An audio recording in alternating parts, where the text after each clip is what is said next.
Hello, hello.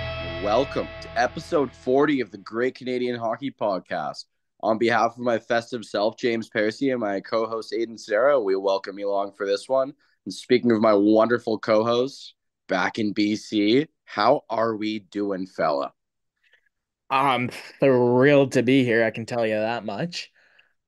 My birthday, if you're listening to this on the day it drops, which is the 23rd of December, is tomorrow. I'm 21 years old, James, which sounds really old to me.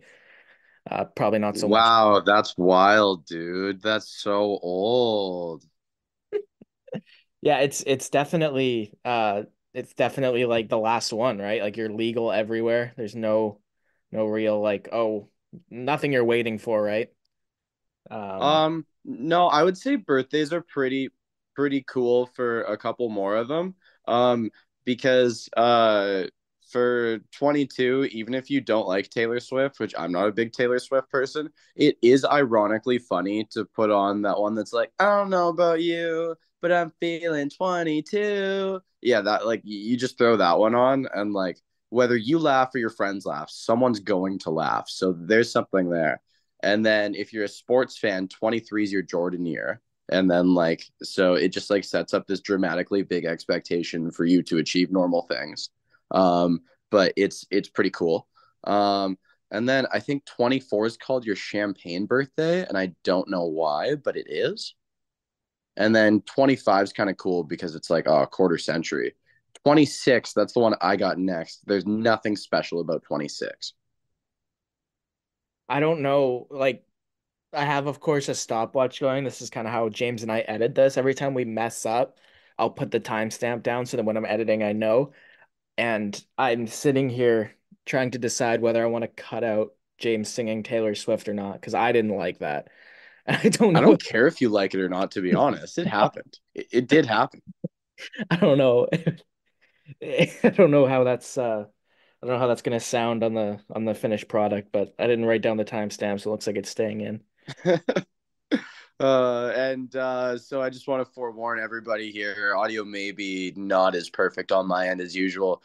Aiden and I have been experiencing some technical difficulties, and I'm currently murdering my data plan on a Zoom call because I don't have Wi-Fi at my aunt and uncle's place in wonderful Port Alberni. There is Wi-Fi. I just can't figure out how to get a password, but we're rocking, we're rolling. There's lots of hockey to talk about, but before we get into that, it's the holidays. What do holidays look like for you, Aiden? What's Christmas like? Are you getting together with friends, family?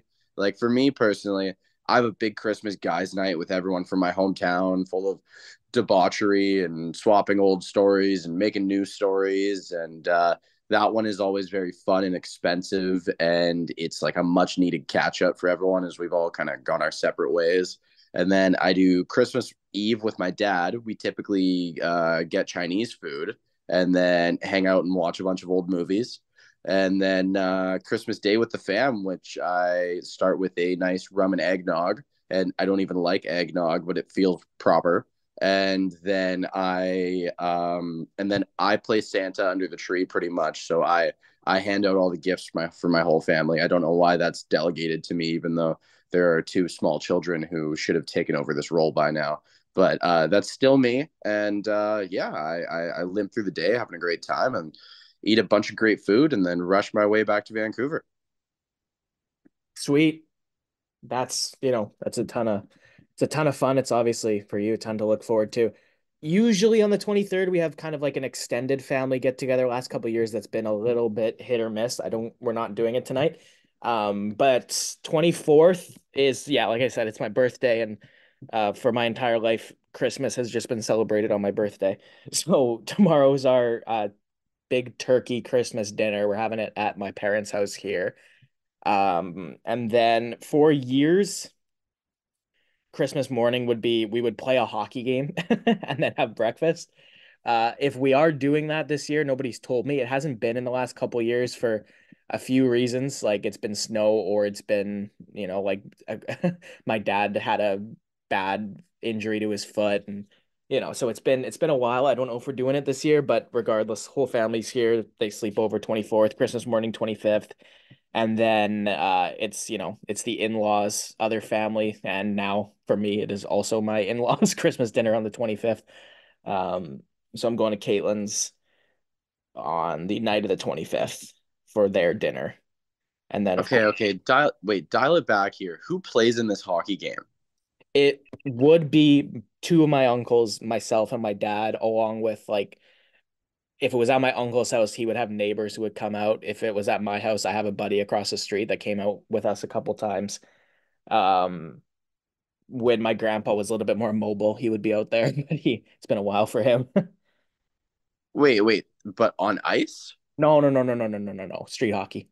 Oh, okay. I was gonna say, like, we don't live in the Great White Oh, North, contrary to American beliefs. There are no polar bears and moose and backyard rinks in BC, or at least the southern part of BC. yeah. If you get to the Okanagan, I've skated on some nice ODRs in the Okanagan in my time, but not really in the Vancouver area.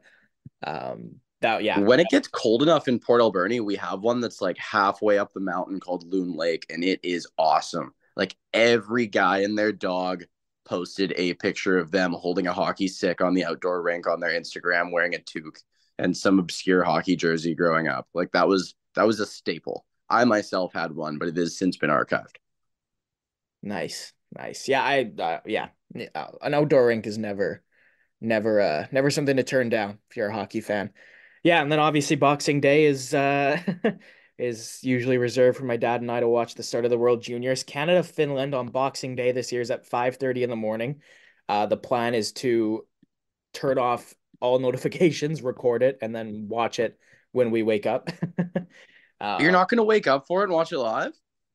I would probably on my own, but I've got friends coming over who are all now very committed to that plan of Oh, recording it. do you not remember the How I Met Your Mother episode where they tried to record the Super Bowl? Dude, I have been successful in my day. Like right now, again, we don't talk we talked about soccer when it was the World Cup. The English team that I'm a fan of right now today played a big game and I'm paused. It is on my TV at halftime. And once this podcast is done, I'm gonna finish watching the game and I still don't know how it ended. I've in my day I hate missing like big sporting events. So I've become very accustomed to doing this. There are a ton of games I can remember where I didn't watch it live, avoided the score, and then managed to uh to experience it per se. Well, okay, I'm gonna watch it live and I'm gonna send you the most obscure spoilers. Like, boy, that one guy with the number in the teens really hounded the puck that shift. And then you'll be Yeah. watching it and you'll go, whoa, he actually did.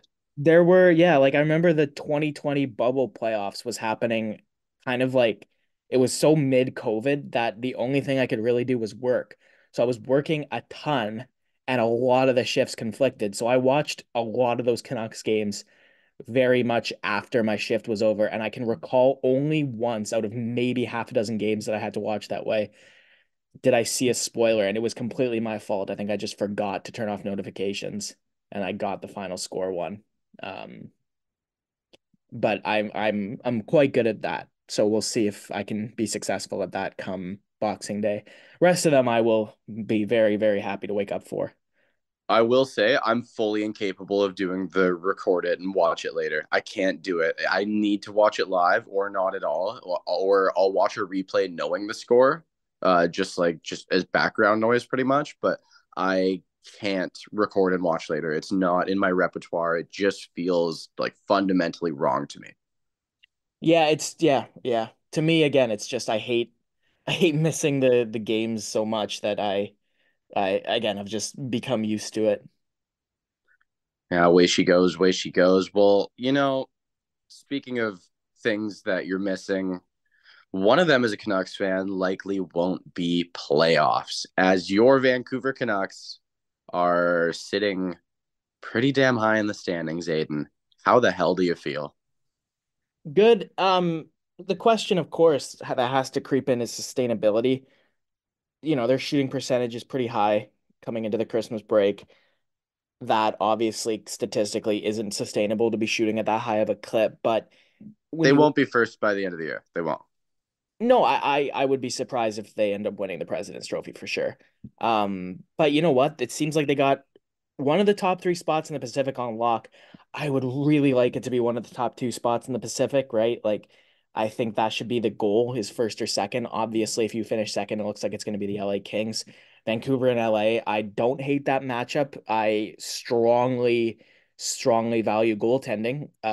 For that reason, a lot of my playoff predictions last year were wrong because I kind of went with my gut on the who would win the goaltending matchup, and of course that had me knocking Vegas out in the first round, which was wildly incorrect. Um, And didn't you also have the Islanders taking a win because of Sorokin? yes, I had the Islanders beating the Hurricanes, and Sorokin ended up struggling mightily in that first round, actually against Carolina. Um, but yeah, I do love the JT Miller resurgence and the Brock Besser season he's having. I think Andre Kuzmenko needs to give there. Like, it's hard when he's been scratched and they've played well, but to me, Elias Pettersson needs another real top six. That's with all due respect to Sam Lafferty and Pia Suter. Pettersson and Mikheyev, I love together. You need another guy there, whether that's from trade or whether that's Kuzmenko figuring it out. One of the two, I think, has to happen.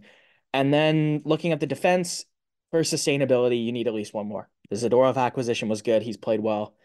Carson And Soucy's he injured. seems to love it there too, eh? Oh man, that quote about everybody being best friends in the room. Listen, that's what you want, right? That's the Yeah. culture you want to articulate. And when Bo Horvat was the captain, and I'm not using this as a slight against Bo Horvat, but the Horvat Miller led team, there was hostility and reports of hostility, right? Like, it seemed like that dressing room was split from every indication, and the fact that it's not now, like, at the end of the day, a team's going to succeed if they're succeeding off the ice as well as on it, right? That's the reality of the sport. So the fact that he's enjoying it so much is a good sign.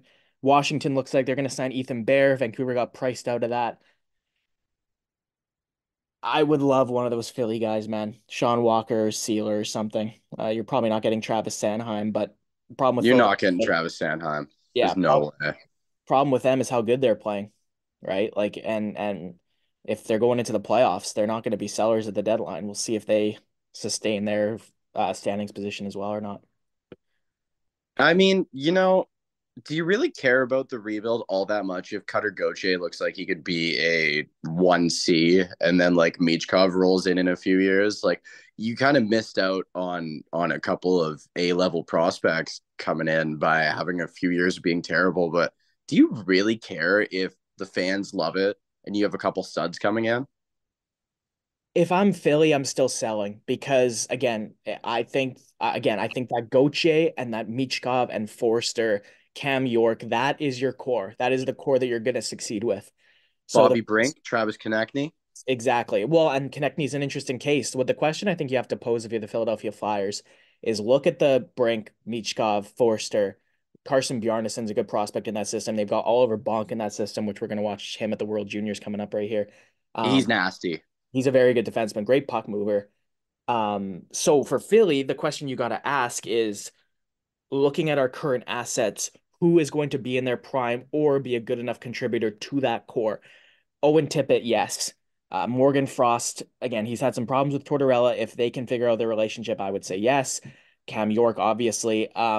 Now the question will come with a Travis Konechny, right? He's 26, 27 years old. I know he still seems like a young player, but he was drafted 8 years ago now, right? So I think for him, you kind of have to see what's out there. I would test the market on Konechny, but you don't need to trade him. He's not a guy where you just got to take best offer. If there's nothing out there for Konechny, you keep him. But spinning the focus on other guys. I think everybody kind of above that 26, 27 age that you see their prime ending in the next couple of years. I think now's the time to move them and get some good assets in return, right? Because at the end of the day, as good as maybe a Sean Walker is right now, he's not going to be a super key contributor to the Matvey Michkov led Philadelphia Flyers. And to me, that's the team you got to start building around. Yeah, totally. That's true. I think the question mark lies there with which era is Carter Hart going to be a part of? That too, right? I think Konechny and Hart are those two guys that are on the bubble, right? And even Sanheim to a degree. Sanheim's actually older than both of them, but I look at Sanheim and I think his style of play, I think he's going to be an effective defenseman into his mid 30s, right? Konechny's just an energy buzzsaw forward, and like we've seen a ton of those guys last, and we've seen some of those guys fall off early. So I think there's less, I would say, definitely less certainty with longevity in Konechny. Well, I think if anyone knows what to do with them, it's Danny Briere. He's shown that he's pretty savvy with his maneuvers and movements, and I think through his experience as a player, he'll be able to tell when it's time to cut ties and when it's time to load up and hold on. Yeah, and he's done a good job so far. Couple of pretty good home runs, I think, on early trades in his tenure. Speaking of, the only Canucks game that I currently have tickets to while I'm here is the 28th against Philly. However, I have extended my stay by a week, so that Ottawa Vancouver game on Tuesday, January 2nd might be an intriguing one to look at tickets for as well. Ooh, I might be around for that. Let's go. Let's do it. Yeah, I like that idea. Let me scrounge together some funds and we'll see what we can do. I like that idea for sure. What day of the week is that? It's a Tuesday night. I guess speaking of funds, that's something that it's going to come up on this podcast. Both James and I are moving on from our jobs here. James Yep, moving on that from is St. true. Louis. I'm moving on from the Bulldogs. So as kind of it's funny, this podcast will have lasted through multiple occupations and employers for James and I as we kind of continue forward here, right? James and myself will both be looking for new spots and new opportunities. So that's I think that's really good for both of us in our lives, but that means that means maybe a Canucks ticket has to be on the back burner. We'll see. Yeah, and with them playing well again, tickets have gone up again. Yeah, oh yeah, it had to, right? It was awesome when they were horrendously bad and I could get a nosebleed seat for like $34 and then go move down to a bunch of empty seats in the lower bowl during the second period and just hang out. Yeah, no, that's obviously right. Like the better the team is, the more people want to watch, but in turn that means the higher the ticket prices are. Yeah, that year we were at BCIT, it must have been the end. I want to say had to be 21-22 season. We went to a few games in the spring, and that was kind of like right in the middle ground where the tickets were starting to go up again, but we still got some good upper bowl tickets in the $60 range. I looked for tonight against San Jose, and it was a no go. Yeah, Friday before Christmas, don't even bother. It's Saturday. That makes it worse, dude. Oh, it's Saturday? Oh Yeah, God. it was. Yeah, I looked at the game and I was like, "Oh, it's San Jose, man. Let's do it." And I asked my buddies before I even looked at tickets, and a couple of them were in. And then I look at tickets. It's like, yeah, no, that is adamantly not happening. I'll be honest, unless it's a really special occasion, I will always say no to a Saturday game. Yeah, it's generally not kind of worth the extra, especially if you have the occupation and the livelihood to avoid needing to go on a weekend. And to top that off, the Canucks schedule sucks this year, and they barely play any exciting games on weekends. Well, yeah, you got the Sharks, right? That perfectly feeds into your point, the fact that tonight is San Jose. I think the one that I was most excited for on the schedule was Columbus. And that would have been before the season and before they Yeah, had that was definitely before the immensely season. struggled so far. Well, I think just to bookend this Canucks segment, we're coming to the end of the year, and I would like to hear one item, one kind of off the beaten path item on your wish list as a Canucks fan. What do you want them to achieve in 2024?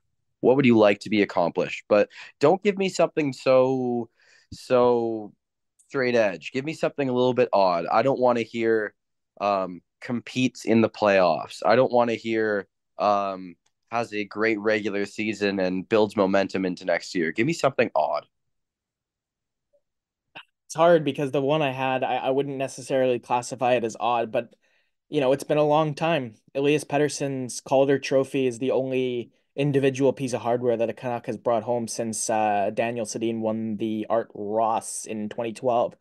So whether it be, Pettersson has been in the Selke conversation, you got a couple guys in the hard conversation. I think the three leading contenders for individual hardware, though, Quinn Hughes chasing the Norris, Thatcher Demko on the Vezina, and Rick Tocchet with the Jack Adams. I'd love to see some Canuck representation at the awards this year, right? Definitely not off the beaten path, but to see a Canuck, I don't think a Canuck's ever won the Norris Trophy. That'd be cool to see Hughes win it and Demko with the Vezina. One of the two would be really awesome to see. And Hart Trophy for anybody is kind of a little bit of a stretch with some of the some of the superstars that are elsewhere. But I would uh, that's the first thing that comes to mind. Is that off the beaten path enough? I didn't say win a It playoff. it works. I'm not going to tell you it's awesome, but it works. I'll give you a pass on that. You get like a C. All right, so James, Colorado Avalanche. How are you Well, feeling? yeah. Speaking of one of those superstars in the Hart conversation, Nathan McKinnon, right behind Nikita Oh, Kucherov, for the NHL point scoring lead after that 4 goal, 1 assist night. He has just been a man on fire, and it doesn't matter if it's Mikko Rantanen responding to Arturi Lekkonen's dad in Finland criticizing his training regimen, or if it's Devon Taves calling out what seemingly a myriad of teammates who are new for not adjusting to the system and not knowing where to be, or the struggles of Alexander Georgiev or Cale Makar missing games here, games there. Nathan McKinnon is angry. He is skating angry. He wants to hurt the ice with every stride. It is filthy. Like, my God. Have you seen his highlight reels lately? yeah, this to me is the best version of a hockey player not named Connor McDavid that I think I've seen probably since like we're talking prime Crosby. Like Yeah. he is unbelievable. You can make the playoff Makar case from the year they won the cup. I'll accept that, but McKinnon has been like you talk about it. It's a man on a mission, and it's. Do you remember Malkin when he would be in his prime, and he would get the puck and just whether it be like the facial expression, the body language, it was kind of like nothing was going to stop where he wanted that puck to go. I, Totally. I see that in McKinnon to more of an extent than Malkin ever had it, right? Like he's a machine, and he is a machine who like it's like he's a robot whose one purpose is to like mow over the competition in front of him, and he's doing it. And 53 points in 33 games for him this year. Like it, Isn't it he on pace for like 130 now? and it shouldn't be a surprise, right? Like I totally do not think that anybody should be surprised at this because if you look at his recent seasons, he's scored at a high clip, but he hasn't played an 82 game season since 2018-19, right? Between COVID Right. shortened seasons or injury. Like, yeah, he's at a 132-point pace this year, which would blow his career high out of the water. But, like if you look at some of these seasons that he's had cut short, 97 points in 74 games, 93 and 69, 65 and 48, 88 and 65. Even his career high last year, he missed 11 games, still had 111 points. So if McKinnon can stay healthy and stay in that lineup, like this is the best version we're going to see of him. And realistically, as long as this body holds up, like I don't see there being a limit to him. And for the Colorado Avalanche right now, I'll turn it back to you to talk about the team as a whole, and obviously not just McKinnon, but I just think there needs to be a step up in scoring outside of the top four, and we could see this team in the cup conversation again. But the secondary scoring needs to improve drastically, especially without Arturi Lehkonen. Aiden, it really does. They've seen nice little bits of power play contributions from Jonathan Drouin, not really enough at even strength. Like just maybe like an assist or second assist on a McKinnon goal here and there.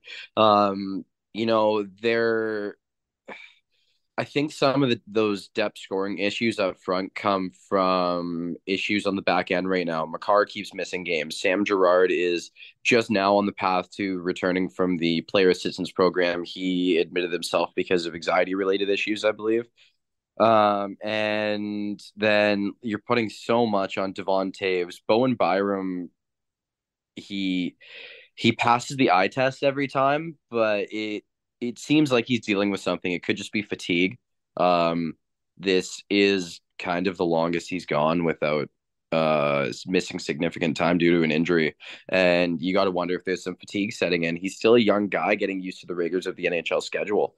And then, they're getting scored on quite a bit. Like Alexander Georgiev has faced, I want to say, the third most shots in the NHL this season. He's leading the NHL in wins. He's right up there for games played. He hasn't really had a lot of support. Goaltending prospect Justus Onunen was supposed to step up. He has not looked good in his few appearances this year and last year. Ivan Prosvetov, that's how you say it, right? Prosvetov. Prosvetov? Yeah. Yeah. Yeah. He's honestly looked okay, but it just doesn't really seem like they're ready to rely on him. And then regular backup goalie Pavel Francouz, he's been injured most of the time for the past few years. I don't think he hasn't played this year at all. No, he hasn't. And, you got to wonder if his career is coming to an end with all those injuries. He started playing in the NHL and I want to say his late 20s. So you got to feel for the guy that his kind of dream is kind of slipping away here. But luckily, he got his name on the cup already and played a big role in that. You know, the depth scoring up front, though, I still really like Miles Wood. I still really like Andrew Cogliano. Ryan Johansson looks good at times, but he needs so much more support if he's going to be a second line center. Honestly, I feel he's more suited for the third line. But Ross Colton makes a better third line center as a role player. Yeah, so So as much as I'm talking defense for Vancouver and identifying some targets, I know you're a big fan of his. It seems like the Elias Lindholm Colorado Avalanche pairing is kind of a match made in heaven for both sides right now. Like, how badly do you want to see that get done? well, Aiden, it is beautiful that with Colorado trading away Thomas Tatar, who just didn't really work out. He looked decent in flashes. He would work hard during shifts, but just didn't really seem to fit.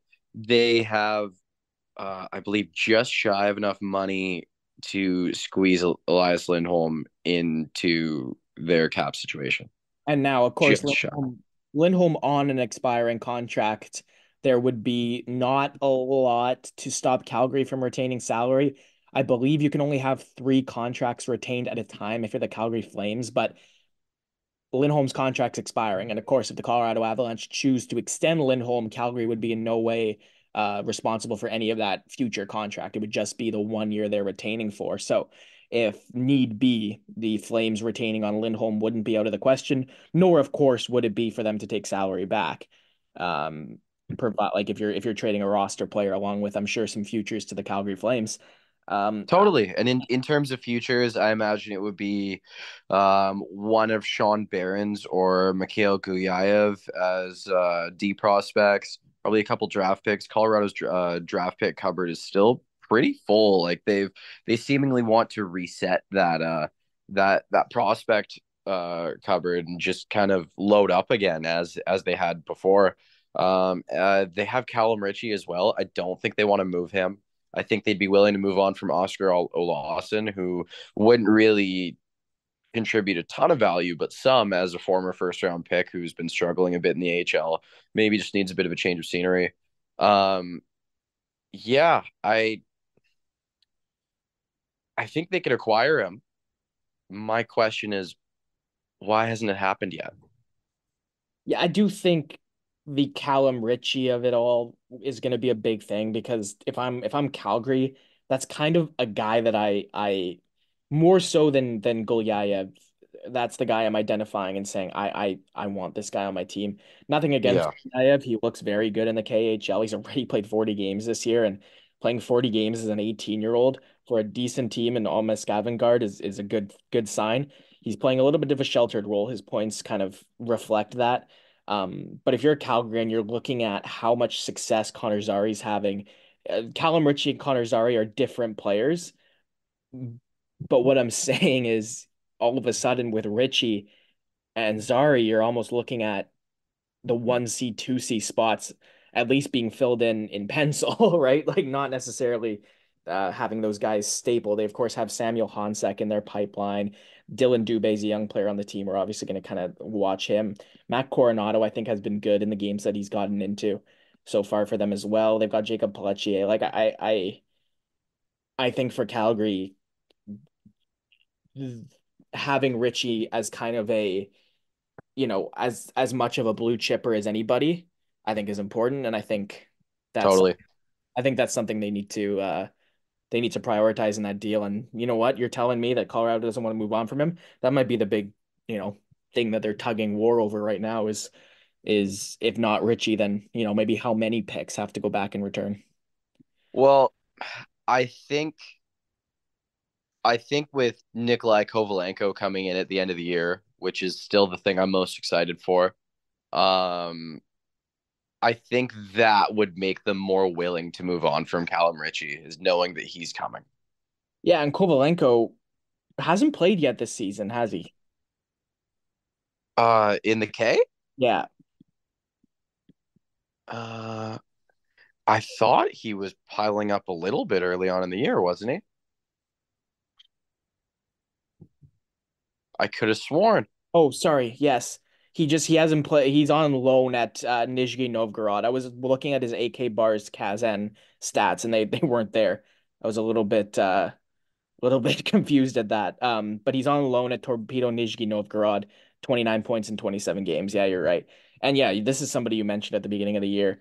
As like we look at Andrei Kuzmenko, he's struggling this year, but this Russian free agent thing, this is you're getting some good players at times, and if the Abs can hit on Kovalenko, that solves a little bit of a problem. Again, you talked about it already. Ross Colton and Ryan Johansson to me are two third line centers, and you don't want to waste this year of Makar, Rantanen, and McKinnon, do you?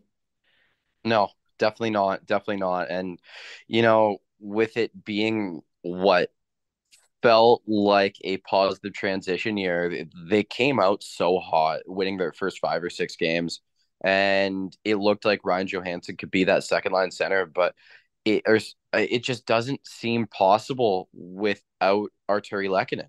He really balances out that line. It just doesn't work without the right wingers. I don't see Ryan Johansson as the option without Lehkonen back. And I believe Lehkonen has another 8 weeks that he's supposed to be out. So this isn't getting fixed anytime soon. Okay, few minutes left here. Obviously, World Junior Hockey Championships coming up. Canada splits their pre-tournament games. They lose 6-5 in the overtime period to the States today. Lane Hudson looks crazy good. That'll be an MVP candidate to watch out for. United States probably still my favorite, James, but they showed defensive vulnerabilities today. As good as that defense is, as good as Lane Hudson is, Lane Hudson's his downfall is the defensive play. He looked very good today, but the U.S., from what I saw, needs to defend better as a unit. And Canada, likewise, just needs to settle into what their forward lines or defense pairings are going to be. Macklin Celebrini looks like he has a ton of skill. He got ejected against Switzerland, avoids a suspension, which I, I got a lot of sympathy, right? Like to me, I'm always looking at intent. Did not look like Macklin Celebrini wanted to pile drive that Swiss player into the boards. It was just the Swiss player quickly stopping and turning, and Celebrini, who was bracing to check the shoulder, couldn't pull up and ended up checking from behind. I do think the major penalty was the right call, but I also thought the lack of a suspension was the right call. However, for this episode, James, let's move it. Masi Marjamäki is going to join us. This is a interview we recorded previously. Masi had a career, long professional career, one NHL game in it. It was for the New York Islanders way back when. He played overseas, which brought along a ton of cool stories with it. And he played for Finland twice in the World Junior Hockey Championships. James and I had a ton of fun with his interview. Massey moved back. He was a Red Deer Rebel in his junior career. He moved back to the Sylvan Lake area with his partner, and him and his wife now live here. Massey coaches at the youth level, and he does skills coaching for local teams as well. And James, you couldn't wipe the smile off your face after this interview. Aiden, after we finished up, I FaceTimed you and I couldn't stop smiling. I felt so good. I just felt amazing. This guy, he's just such an awesome person. He's one of those people that he starts talking and you just want to engage. You just want to, like if you were at a restaurant with him, you wouldn't want that meal to end. You would just want it to keep going and going and going. I feel like we wouldn't even need to talk about hockey. If we were just talking to this guy about lawnmowers, I feel like we would have had an amazing time. I completely agree with you. So we'll turn it over to the interview now. After the interview's over, it'll cut the episode. Merry Christmas, everybody. If you're listening to this kind of around Christmas, if you're listening to it right after, obviously, Happy New Year and Happy World Junior season. I'll turn it over to James, myself, and our guest, Masi Marjamäki now.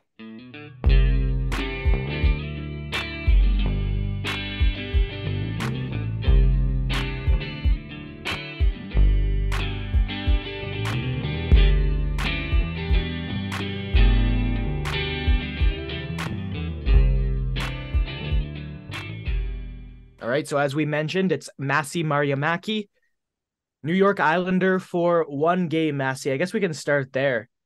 How much do you remember your one game in the NHL? Well, first, I want to say thanks for having me, boys, in this podcast. And yes, my one game in NHL, I do remember. I do remember trying to have a pregame nap, not able to sleep. I just remember thinking that, you know what, if this is the only game that I ever play, I'm going to enjoy it. And I had some nerves, of course. You have butterflies when you get the opportunity like that. And I remember the national anthem thinking, okay, butterflies, butterflies, butterflies, let it go away and just play the game and do you. And that's what I did. Didn't get too much ice time, but what I got, I did. It went over well, and just good memories from that. So taking a step back, you were born in Finland.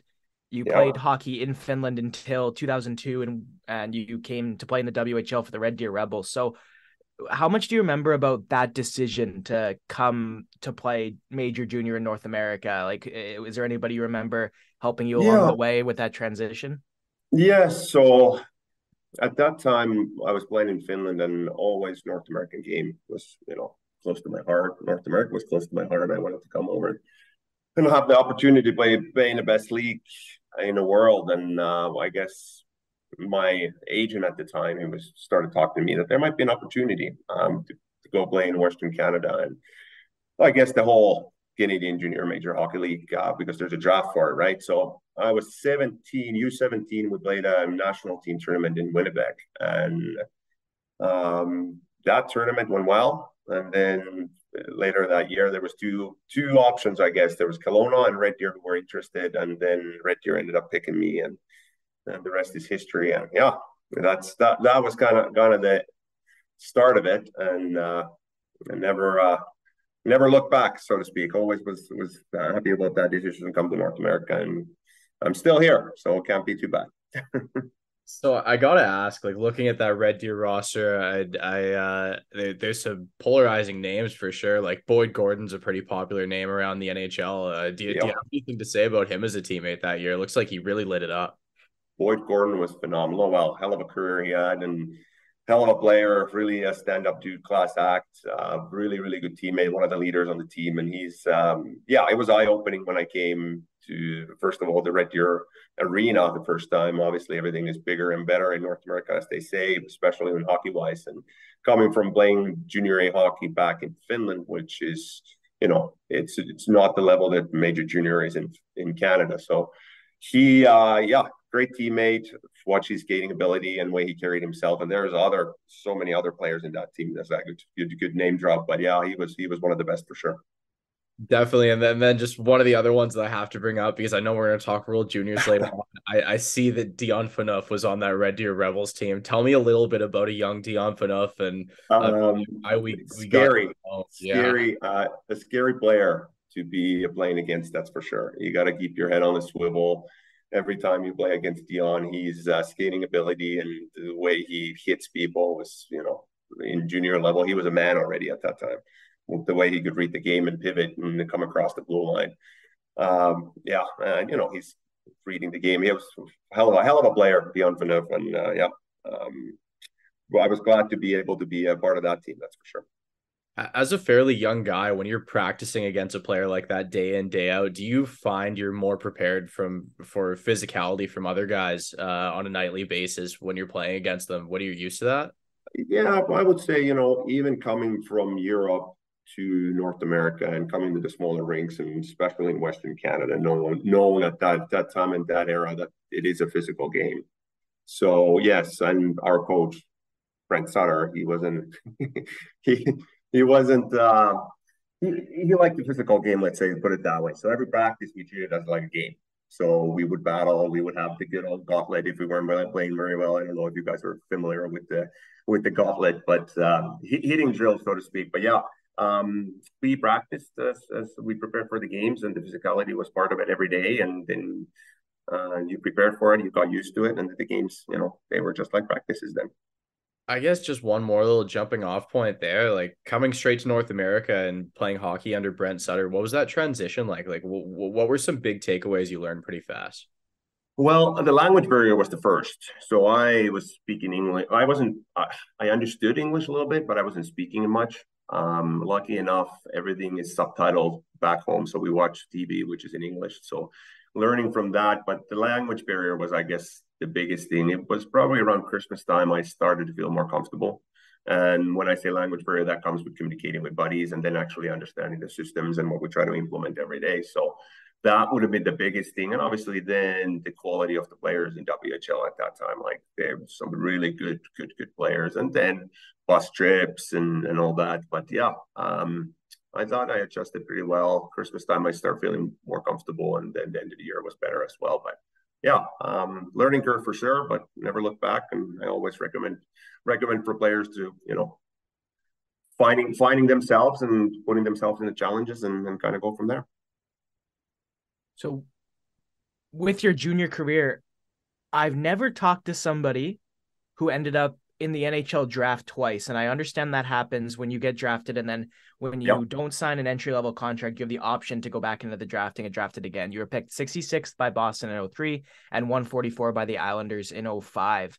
Yep. So going through that experience twice, what can you say about, the combine and the pre-draft interviews? Like how exciting, how nerve-wracking, how memorable is all that for you? Yeah, it is memorable.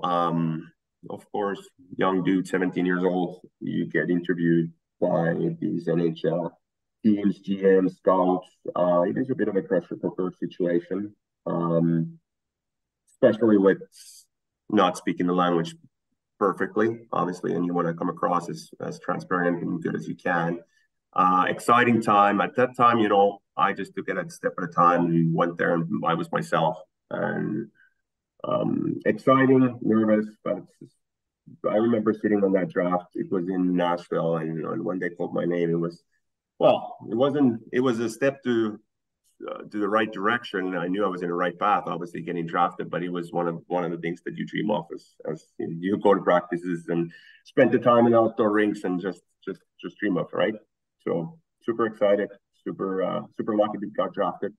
And when you talk about getting drafted twice, there was the lockout season then, and that was almost my agent advice at the time. It was like Boston did an offer. They offered me contract at the time, but the contract wasn't what he thought it should have been. And he said that when they're offering the contract at this level, you might not have a good shot in the organization. So he said, "You have two options: take that and try that, or I would almost recommend going back to draft. You had a decent year, and you might get drafted again, and just go to the organization who wants you more." And then we ended up going back to the draft, and Islanders picked me again. And at that time, I didn't go to the draft for the second time.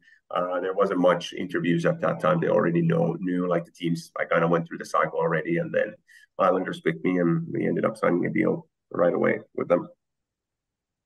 Speaking of those draft interviews, is there anything specific you remember maybe about the either time, some people you talked to, what kind of questions they asked?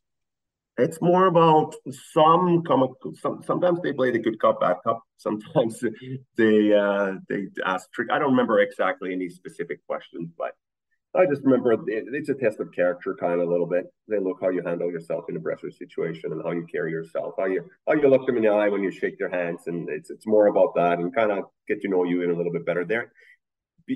Those are the last conversation during that year, there's more conversations. Sometimes scouts comes in and we go for lunches or dinners around the schedule, so they get the overall feel of your family. And I think that's changed now too. Good friend of mine, Colin Fraser, my ex teammate from the Rebels, he's a scout for Chicago, and said that it's changed quite a bit from those days as well. Like they have way more detail now on these players, and they go way deeper. They talk to the advisors, parents, agents, teams, and they get more information on the parents that they did back then. So yeah, I to your question, I don't remember any specific. It was more of a just test of character, I guess, and how you carry yourself in that situation.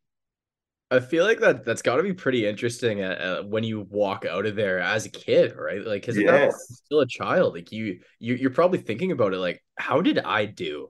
Like, what Yeah. did they think of me? Yeah, and you get an overall feel how it goes, and again, they interview kids, right? We're kids at the time, right? So they also know if somebody's trying to bullshit or if they're themselves, right? So transparent, be yourself, and yeah, overall it went well. I got drafted, so I didn't blow it at the time. Yeah, So, Masi, obviously we're, James and I, born and raised in BC. I yeah, remember very fondly the World Juniors in Vancouver in 2019. Actually, speaking of, we're going to talk about you playing for Finland. I was in Rogers Arena when Finland beat Canada in the quarterfinal that year. yeah. But obviously, like we're here. We know how big this tournament is in Canada, but you played for Finland in 2004 in Helsinki. It was a tournament in which you guys won bronze. What do you remember about the home crowd and how much support you guys had for the national team in Finland? Oh boy. Like you said, Canada is a crazy hockey country. So is Finland when it comes down to World Juniors and World Championships and Olympics and all of that.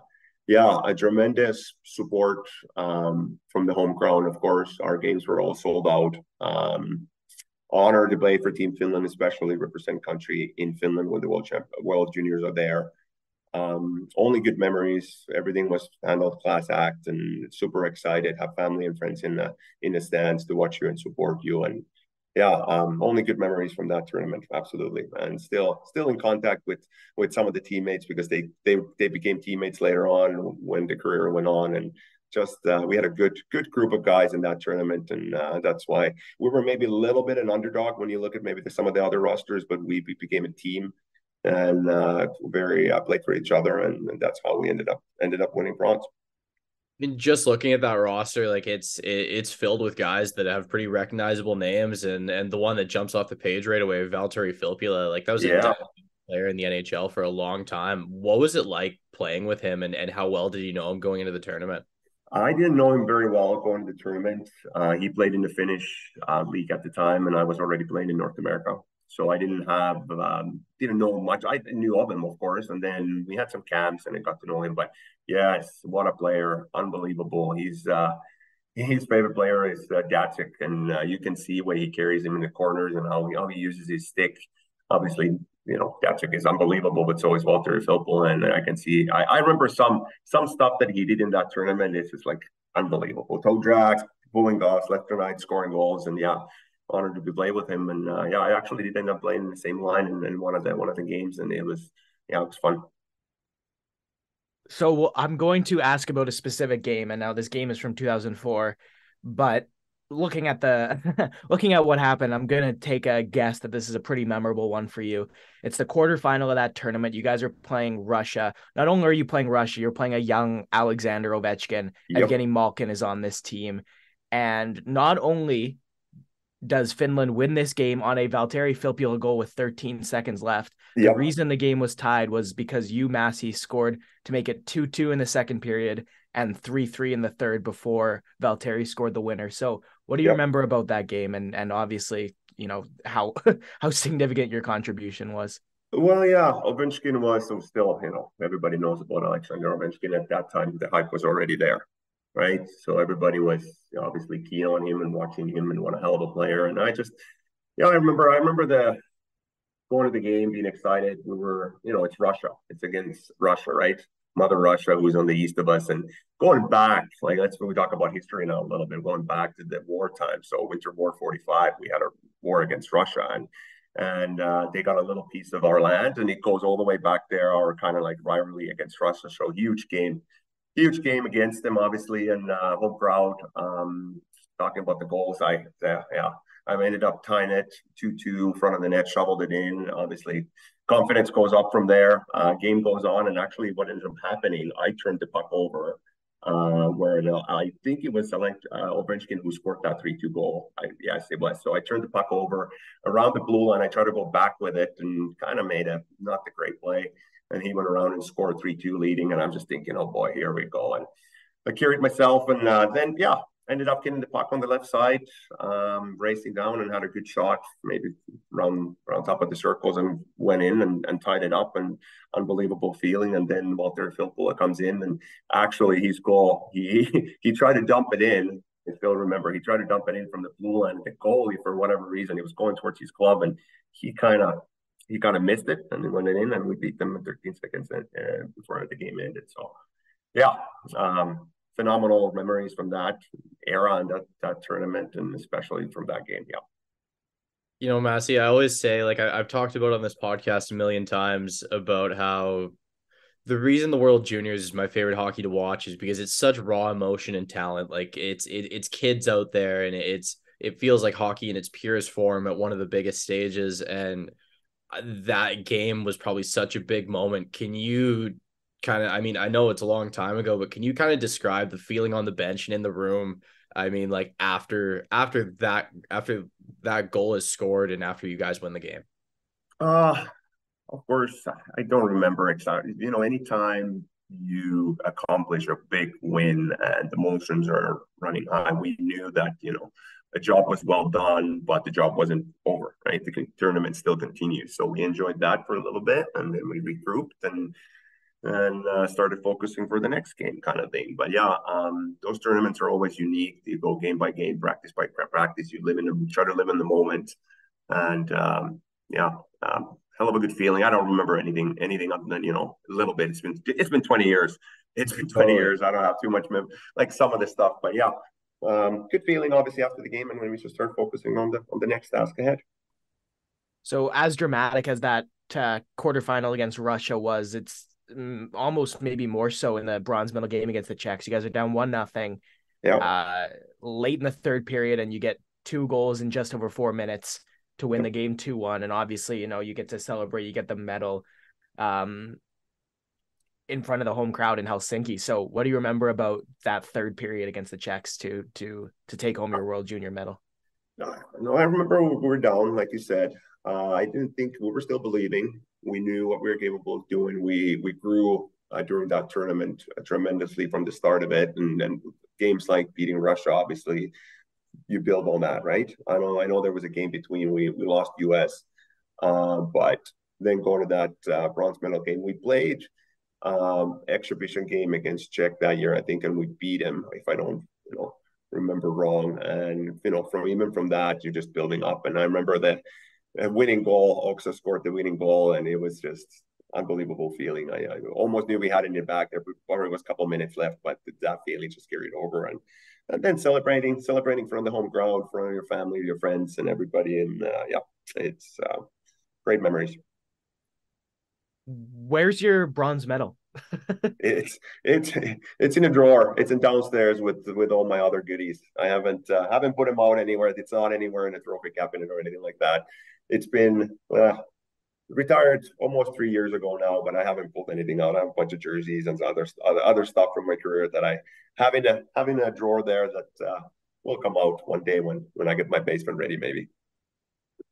I want to get deeper into your career after this for sure. You've played a lot of places, and I'd love to hear about quite a few of them. But yeah. I mean, just while we're on World Juniors, you played another World Juniors a year later. Definitely not the result you guys were looking for, but taking a look at the roster there as well. Tuukka Rask plays 5 games for you guys. Yeah. What do you remember about him, and could you tell the talent was there? Oh yes, we knew the talent was there already. He was he's born in '87. He was 2 years younger than everybody else. there was a couple 86s in that team too. But you know what, Team Finland, we didn't have the strongest roster again that year. Maybe missing some of the big dogs like Phil Bullock, Bergenheim, and Lepistö. Those guys went and had a hell of a good NHL careers. And Tuukka Rask, he was our man, and he did everything he could. But you know, you can't go to the war with only one guy. I know the goalie is the most important one, and he certainly played his heart out and did all he could. But that year we just didn't have it. And if you look at the other rosters like Team Canada, we kind of touched on that already. Like every player on that roster had an NHL career, other than one player who was a hell of a good player who probably should have had an NHL career. But yeah, Tuukka Rask, class act, phenomenal player, and everybody knows about him. So we don't need to dive into deeper on him, but awesome dude. Just one last player I have to ask about, because as a major hockey nerd, I've listened to tons of player interviews, and a lot of people talk about Petteri Nokalainen being one of my favorite teammates. He was my roommate when we lived in Bridgeport. We played for the Islanders. He was my roommate for a year, still close friends. He ended up marrying a girl from the US too. Now they've lived back home. One of the best dudes around. He's the one that if you need to go to the war, that's the guy who you pick.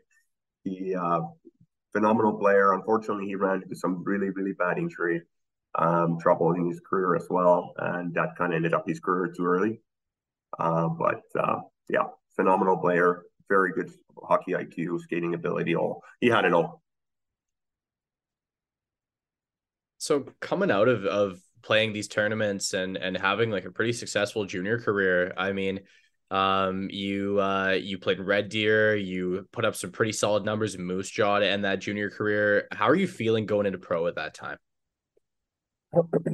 Well, thought I was going to be ready, but I'm still 20 years old, moving to pro, a lot of work ahead to make it and to make it a career. I was feeling good. I had some injury troubles as well in my junior career, and those were nagging a little bit. I had a hip surgery after my first year playing pro, so that kind of slowed things down. But thinking of that time, I wasn't really thinking how ready I was. I was just trying to work at it the best that I could, to put the work in every day, and then become a pro hockey player for a long time. So yeah, as I kind of mentioned before we started, we wanted to talk about just the specific places you were able to play. And obviously after your time with Bridgeport, you talked about it already, you go back to Finland, and like we referenced it with the World Juniors. Finland's such a hockey crazy country. So being on those teams in Finland, and obviously being somebody who came from the World Juniors, people knew who you were. Like how cool was it to be such an important player on those teams in Finland? It was exciting, yeah. It was exciting, absolutely. At that time, I ended up signing with my hometown my first year, and what an opportunity that was to go back to hometown and kind of regroup and go back to the roots a little bit. And we didn't have the most successful season that year, but it was good for me to go back and start kind of scratching the surface again and keep working at it and continue my career from there. But there was many places. I remember just from that era, even we didn't win much my first year when coming back, just the teammates and being around home, it was phenomenal. So then after it was Finland, you stayed in Finland, Jokerit Helsinki, but you played in the KHL for 2 years, and that's one of the experiences I definitely wanted to get into. Like, how long did it take to get used to the travel of that league and how intensive it was to go into different places in Russia and play some pretty hockey crazy markets in there as well? Yeah, well, playing in Finland, I think I can't remember how many years I've played in Finland before I went to Helsinki, like playing the KHL, but the speed of the game stepped up, that's for sure. The travel itself, like we're lucky we lived in Helsinki. We always played 3 home games, and then we jumped on the plane and played 3 road games in Russia, different locations. We always stayed in Finnish time. Didn't matter where we went in Russia, we never adapted into Russian time, so we always stayed. So kind of tried to mimic the jet lag because we were in such a short period of times, because Russia is such a huge country and you got to fly all over the place to play. So we always stayed in that finish time. And it was very, very professionally done. Meals, rest, hotel, like our days off between the games were more about recovery. Obviously, touch up on the next opponent and then practice certain things. But yeah, that when you say that how hard was to travel, first couple months kind of like you get used to it, and then it starts getting to you if you're not recovered correctly, and then going from there. But nothing other than good praises for your great organization, how they dealt with everything from meal preparation to travel and accommodations and everything else. Such a professional organization for sure. And so I mean, just kind of one thing I want to touch on, because you said when you started in Finland, you went to your hometown. I mean, you always hear from a lot of guys that that can be both difficult and exciting. How did you find it was playing at home? It was super exciting, but yes, you're correct on that, and that's maybe I didn't stick around. I just only played a year there. Of course, the organization was going through changes at the time as well, and it just wasn't the right fit for me to stay at that time. And when you say difficult, yeah, there is a lot, because you're part of the team, and a lot of those players, yeah, they're Finnish players, but all of them are not from that town, right? They come all over the place, kind of. So there is that, and then I had friends, obviously growing up, family, so there could have been a little bit too much pull. So it was better for me at that time to go somewhere else. So then I ended up going to Tampere, and I played in that organization for a long time, and a great organization. And yeah, those decisions are made then, and it's only good memories from both organizations. I want to take a quick look at one stop you made, and that was in 14-15. And specifically on that stop, I see that there was a very young Patrick Laine on that roster that played. Yeah. Yes. What do you remember about him, and what were your first thoughts about him? I mean, he's a pretty polarizing figure in hockey nowadays, so I'm super interested to hear what you got there. How about Patrick Laine? Yeah, so my situation at that time, I missed about a year and a half of hockey. I had a bad hip thing going on, and I was just coming back. So I ended up signing to the other team in the same town, and Patrick Laine was a young and upcoming star. So what we actually did, funny enough, we traveled together to go play in a farm team for that team, because I was just coming back up, and he was young, super talented, but he had at the time he had a bunch of issues. Let's put it that way. Like he was just a young boy with super talent, and he didn't really know what he has and didn't know how to deal with it. So yeah, we had some conversations during those car rides, and we played together a few games on that farm team, and then a year after that is really when he actually came. He had the World Juniors, and he ended up winning the championship in that team. And he was the man in the league in a year, from being a boy to dominating the league. I guess that kind of leads me into one other thing there, because the Finnish league structured a pretty interesting way. Like, you guys have a certain amount of imports you're allowed per year. Yep. A lot of the time you have guys called up from lower tier leagues or junior leagues that are as young as 15, 16 years old, I believe. Yeah. And then you guys, you yourself was an experienced pro at that time. I feel like there's a lot of people coming from a lot of different walks of life. Can you kind of tell me a little bit about what that's like? Well, the way it's structured in Finland is the top league team, and then you have your whole junior development. Like, your junior teams are under the same logo, same name. So when you're born into the city, let's say, like for my hometown, assets from Pori, I'm an asset for Pori, and the way it works, paid coaches all the way down to the junior level, and the end goal is to produce as much hometown players for your top team as possible, right? So then when you are in a position that you've been around a little bit more and you have knowledge and you have experience, of course, when there's young guys coming up, you try to take them under your wing a little bit and be that support person. And but yeah, there is nothing better than growing up in a city and being able to represent the team of your town.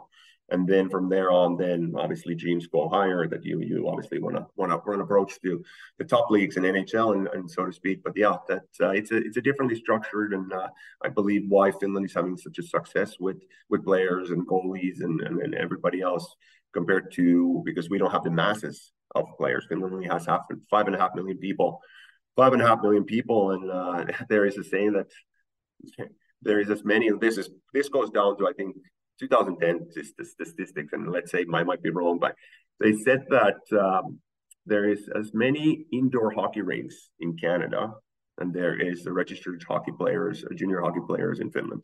So every junior hockey player in Finland could have their own indoor rink. There's so many rinks in Canada compared to Finland. I mean, it's just incredible. I mean, I've always kind of had an appreciation for the hockey culture there, and it's pretty special to hear more about it. Like the way that your guys' club system works, where you work your way up the ranks and you're almost born into it. Yes. Yeah. Yeah, it would be like in Red Deer or in Black Bulls, I guess, but it is a similar system. But then you would have Red Deer Rebels or Black Bulls all the way down. Black Bulls, it does work that way, but in Red Deer it's a little different. But yeah, but then you work your way up, and that's your end goal. Not an end goal, but that's a step, but that's goal at the time. And that's, kids come to watch, those. I remember going to the rink and a bunch of hometown heroes, you watch them, and then you go to the outdoor rinks and try to repeat, and then you kind of go from there.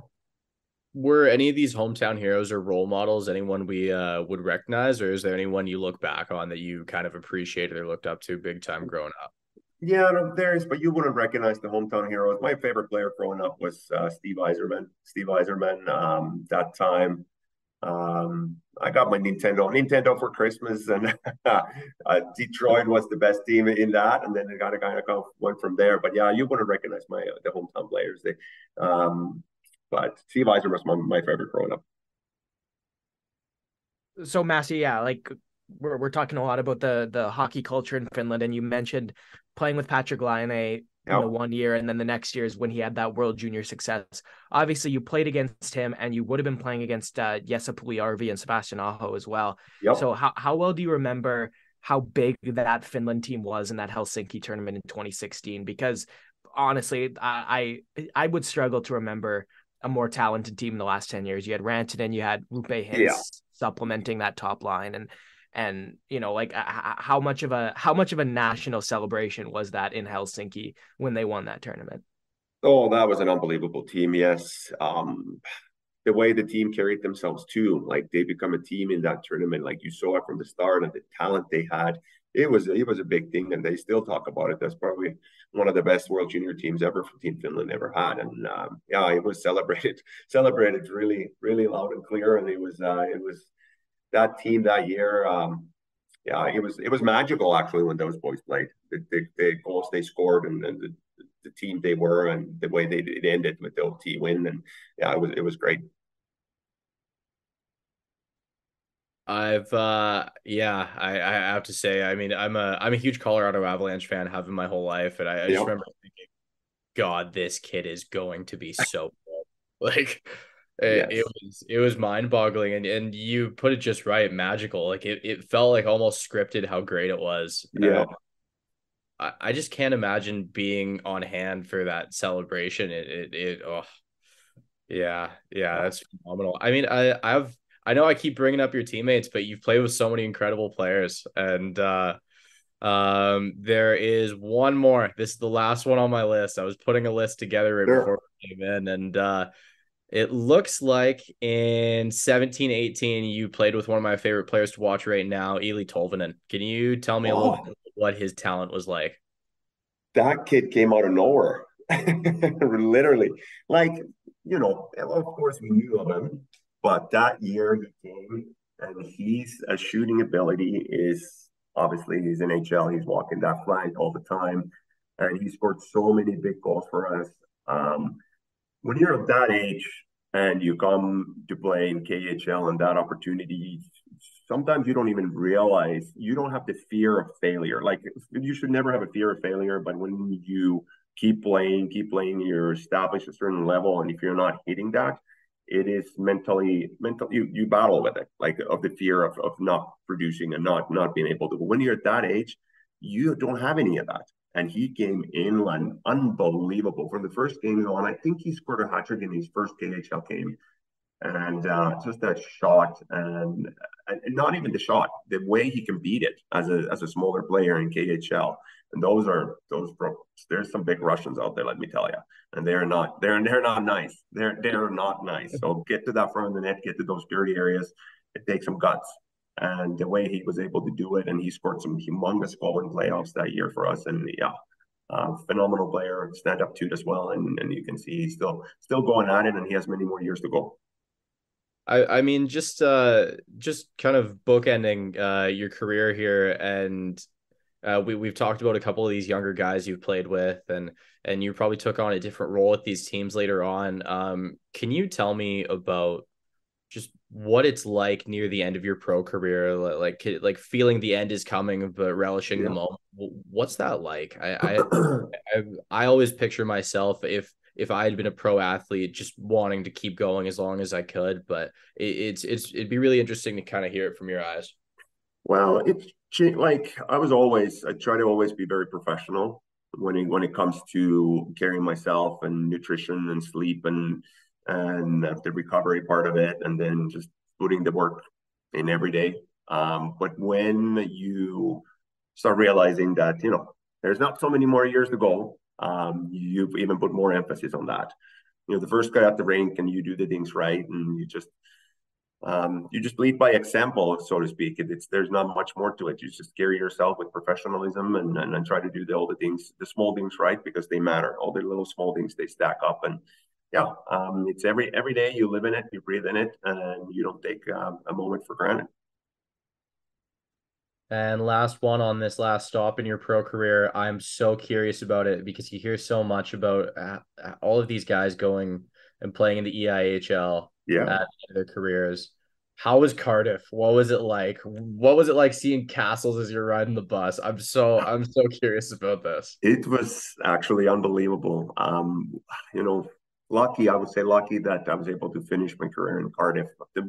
The main goal is obviously continue playing, but at the same time, I got an opportunity to go to school.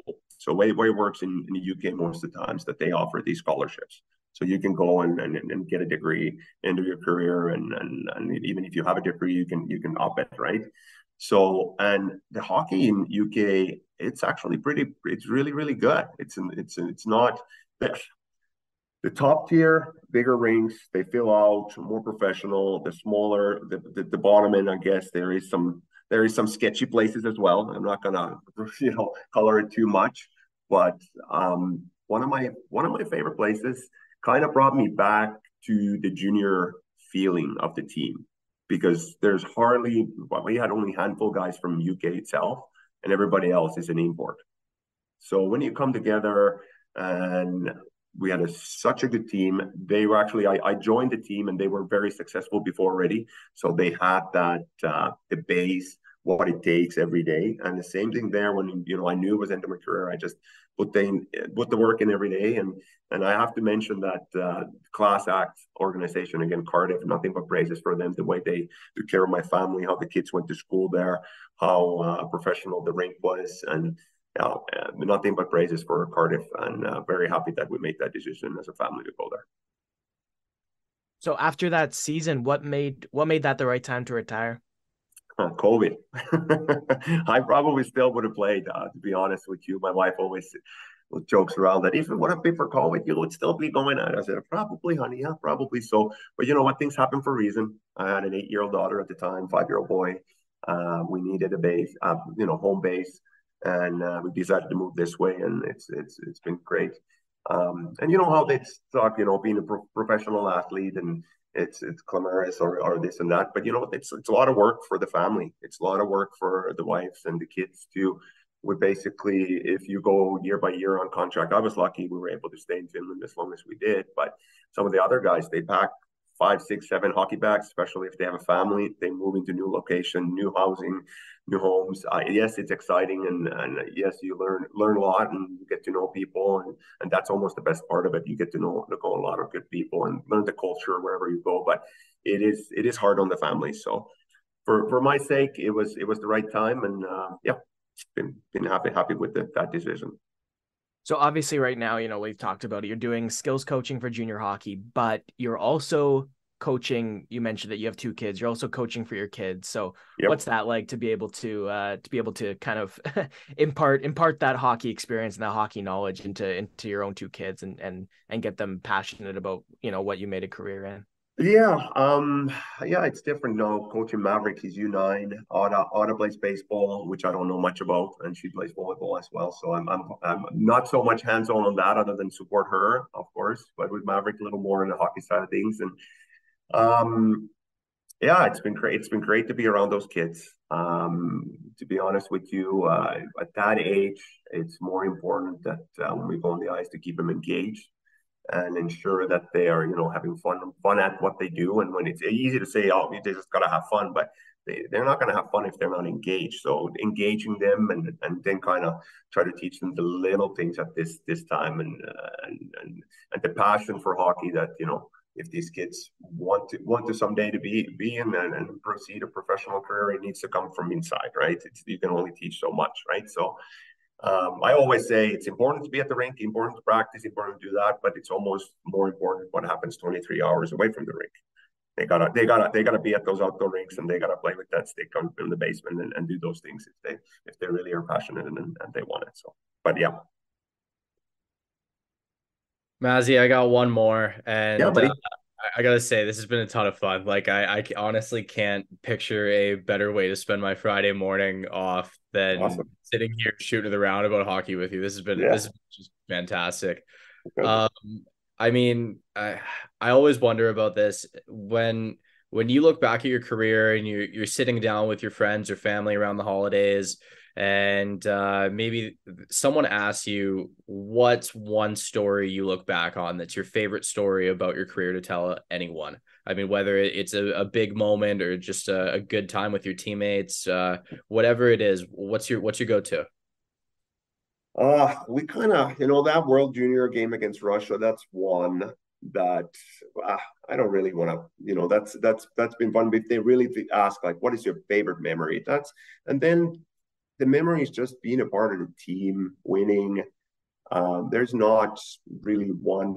Some overtime when you get to be on the spotlight, and the whole team has been working so hard, and you get to score that goal to win that game. But it's all about the team anyway. So I would just say, the people that I got to learn and got to know and became friends with, and living with Nokelainen, living with this. We have some stories from New York, and living with Colin Fraser here in Red Deer as a teammate, and you bond a different kind of bond when you live with somebody, especially at that age, without having a family around, and just the boys around the room. And those are my favorite times and favorite memories. Gotcha. Masi, I'll echo what James said. This was awesome. Yeah. Like, couldn't have gone better on our end, just in terms of some of the awesome stories you're able to tell. James always has his what was this guy like, what was that guy like, and you went round for round with him with every answer, which is great. So you know what, thanks for your time, thanks for hopping on with us, and pleasure. Anytime. Thanks for having me. Yeah, absolutely, it was a pleasure, boys. Okay, cheers, Masi. Thanks, man. Cheers, guys. Yes.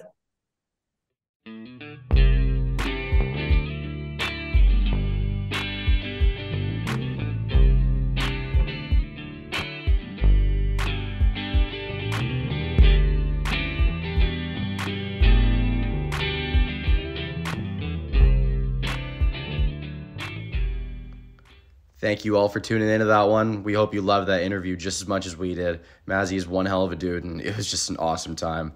I hope you guys have an amazing holidays. Thank you all for listening, as always. So without further ado, let's roll that outro. Thanks, guys.